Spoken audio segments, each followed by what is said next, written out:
नमस्कार दोस्तों, अंगिरा ज्योतिष पीठ के चैनल में आप सभी का एक बार फिर स्वागत है। दोस्तों, आज से हम एक सीरीज शुरू कर रहे हैं महाराष्ट्र चुनाव पर।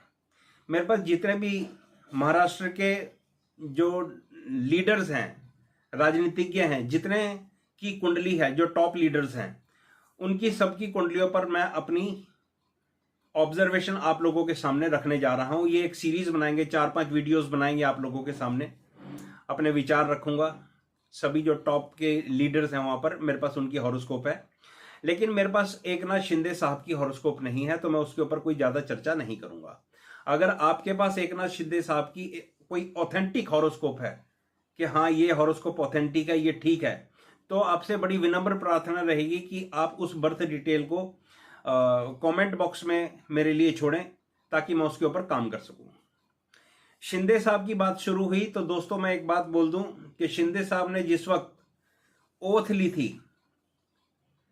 शिंदे साहब ने ओथ ली थी, उस ओथ कुंडली का मैंने एनालिसिस आप सभी के लिए किया था। वो वीडियो आज भी अवेलेबल है। उस वक्त भी उस ओथ कुंडली के अंदर कुछ एक ग्रहों की खराब पोजीशन थी, तो यूट्यूब पर कई लोगों ने यह कहा था कि 5 या 6 महीने में यह सरकार गिर जाएगी, लेकिन मैंने ये कहा था कि जितना भी 2-2.5 साल का समय बचा हुआ है, ये अपना टाइम पूरा करेगी, क्योंकि उसके अंदर वो जो खराब योग बना हुआ था उसकी काट थी। मेरे साथी दोस्तों ने उसकी काट को मतलब उसकी कैंसिलेशन को जन्मपत्री में या ओथ कुंडली के अंदर नहीं देखा होगा, इसलिए उन्होंने वो ऑब्जर्वेशन आप लोगों के लिए रखी। मेरी ये ऑब्जर्वेशन थी कि एकनाथ शिंदे साहब अपना जो कार्यकाल है 2-2.5 साल का, वो पूरा करेंगे। ये वीडियो आज भी मेरे चैनल पर अवेलेबल है। ठीक उसी तरह से मैंने आप लोगों के सामने श्रीमान नरेंद्र मोदी साहब की 2024 की ओथ कुंडली रखी है। मेरे अनुसार वो कुंडली एक ऑस्पिशियस कुंडली है। आप देखोगे कि बड़े अच्छे काम होंगे। ठीक है, विपक्ष स्ट्रांग हो गया है, लेकिन मोदी साहब के लगन में मंगल है, वो एक स्ट्रांग स्थिति है। नरेंद्र मोदी साहब के लिए मंगल की महादशा चल रही है, तो ये सब स्थितियां भी आपके सामने आ जाएंगी।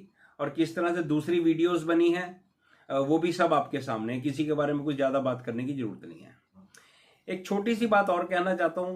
पिछली वीडियो पर आप लोगों ने बड़ा प्यार दिया, बड़े अच्छे कॉमेंट्स दिए। किसी ने यह लिखा कि मैं ममता बनर्जी के पेरोल पर हूं। पेरोल तो मैं बोल रहा हूं, उन्होंने कुछ और शब्द इस्तेमाल किया है। तो मेरे भाई दोस्तों, मैं बड़े ईमानदारी से बात करना चाहता हूं, ईमानदारी से आपको कहना चाहता हूं। मैं चाहता हूं कि ये लोग मुझे अपने पेरोल पर लें, चाहे ममता बनर्जी लें, चाहे अरविंद केजरीवाल साहब लें, चाहे बीजेपी वाले लें, चाहे कोई भी ले। मोदी साहब के लिए मैंने 1 साल पहले जब वीडियो बना के डाला था, लोगों ने मेरे को कमेंट करके कहा था कि आप मोदी साहब के लिए काम करते हो, आप उनके पेरोल पर हो। देख लो, प्रधानमंत्री बन के मेरी बात सच्ची हुई, ज्योतिष की जीत हुई। अरविंद केजरीवाल साहब के लिए कहा था कि इनका समय खराब शुरू हो रहा है, राहु का ट्रांजिट इनके लिए खराब स्थितियां लेकर आ रहा है। आप देख लो आज अरविंद केजरीवाल साहब कहाँ हैं।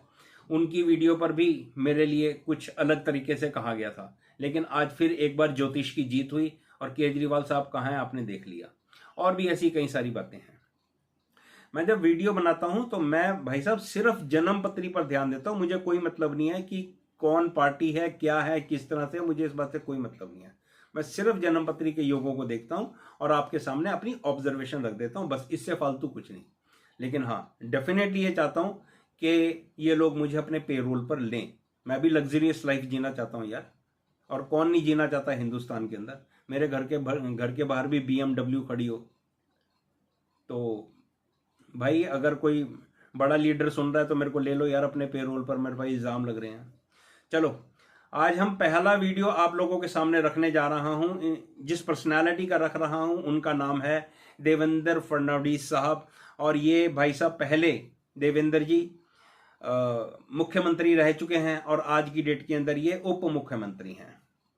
दोस्तों, इनका जन्म 22 जुलाई 1970 को हुआ है। इनकी कुंडली बनती है करक लगन की। ये कुंडली आप लोगों के सामने मैंने रख दी है। दोस्तों, अभी इस कुंडली के अंदर एनालिसिस हम शुरू करते हैं। तो आप देखो, इस कुंडली के अंदर लगन के अंदर सूर्य पड़ा हुआ है। ये लगन को स्ट्रांग बना रहा है। साथ में 10th हाउस लॉर्ड भी पड़ा हुआ है, तो ये भी एक अच्छी स्थिति है। मतलब लगन में कुल मिला के अगर मैं ये कहूं कि अच्छे योग बने हुए हैं तो कुछ गलत बात नहीं होगी।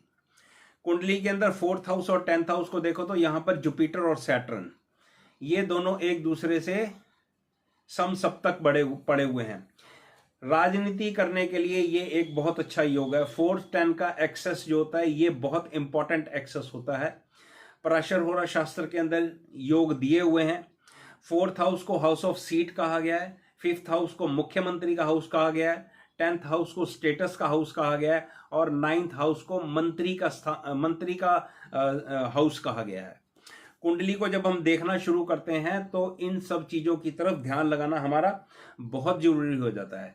और कभी भी किसी पॉलिटिशियन की अगर आप हॉरोस्कोप देखो तो उस हॉरोस्कोप के अंदर सूर्य, मंगल और शनि का शुभ पड़ा होना, चंद्रमा, इनका शुभ पड़ा होना बहुत जरूरी है। ये सभी प्लैनेट एक अच्छा राजनीतिज्ञ बनाने में किसी भी व्यक्ति को मदद करते हैं। अब आप इस कुंडली के अंदर देखो कि इस कुंडली में दशाओं का सीक्वेंस इनको अच्छा नहीं मिला, इस कारण ये राजनीति में पिछड़ गए। बेशक ये एक मान्य व्यक्ति हैं, रिस्पेक्ट है, आदर है, मान है, सम्मान है। और अगर हम राजनीतिक दृष्टिकोण से देखें तो भारतीय जनता पार्टी के पास महाराष्ट्र में इनके अलावा और कोई अच्छा लीडर भी नहीं है, मतलब जिसकी जनता पर कमांड हो। लेकिन यहां पर एक समस्या है। यहां पर आप जरा ध्यान दो तो शनि नीच राशि का 10th हाउस में आ गया है। अब ये शनि करक लगन के लिए ये शुभ प्लेनेट नहीं है, 7th और 8th हाउस लॉर्ड हो जाता है। अब इसके अंदर 7th और 8th लॉर्ड हाउस तो शुभ हो गया क्योंकि इनका स्वामी केंद्र में आ गया। ये एक रीजन है इनका विवाह लेट हुआ है, चलो उस पर वो एक अलग चर्चा है। लेकिन ये 10th हाउस में चला गया। 10th हाउस में जाने से इस शनि ने इनको इनके कार्य स्थान पर वीकनेस दे दी, उतनी हाइट नहीं दी जितनी इनको मिलनी चाहिए थी। बेशक इसका नीच भंग भी हो रहा है, इस बात से इनकार नहीं कर रहा। लगन के अंदर इनके मेष राशि का स्वामी लगन में आ गया है, लेकिन फिर भी जो आनंद आना चाहिए वो जिंदगी के अंदर आनंद नहीं आ रहा। दूसरा बहुत इंपॉर्टेंट पॉइंट आप लोगों को बता रहा हूं, जो लोग ज्योतिष सीखते हैं, इस कुंडली का सूर्य मृत्यु भाग का प्लैनेट है and sun is a authority. काल पुरुष की कुंडली का ये सूर्य 5वें घर का यानी कि मुख्यमंत्री का हाउस है, हाउस का लॉर्ड है, तो वो भी इस कुंडली के अंदर वीक स्थान में है। तो अब आगे बात करते हैं भाई साहब आज की स्थिति में। मतलब आज की स्थिति में जब मैं बात कर रहा हूं, जब मैं जुलाई 2024 में ये वीडियो बना रहा हूं तब की बात कर रहा हूं। आगे जब इलेक्शन होंगे, इलेक्शन की डेट्स डिक्लेयर होंगी, फिर आप लोगों के लिए एक अपडेट रख दूंगा। लगभग जिस समय इलेक्शन होगा उस समय की मैं यहां पर बात कर रहा हूं। तो अभी शनि का ट्रांजिट इनके चंद्रमा के ऊपर से चल रहा है और चंद्रमा आप देख रहे हो 8th हाउस के अंदर राहु केतु एक्सेस में है। ये बेशक शुक्र से दृष्ट है, जो करक लगन के लिए एक लाभेश भी है और 4th हाउस भी है, तो इसने अपने रिजल्ट्स दे दिए। लेकिन अब शनि का ट्रांजिट भाई साहब 8वें घर में इनके चंद्रमा के ऊपर है, इनकी साढ़सती ऑन है। तो ये साढ़सती और बृहस्पति का ट्रांजिट, ये दोनों इनको आगे तरक्की करने से रोक रहे हैं।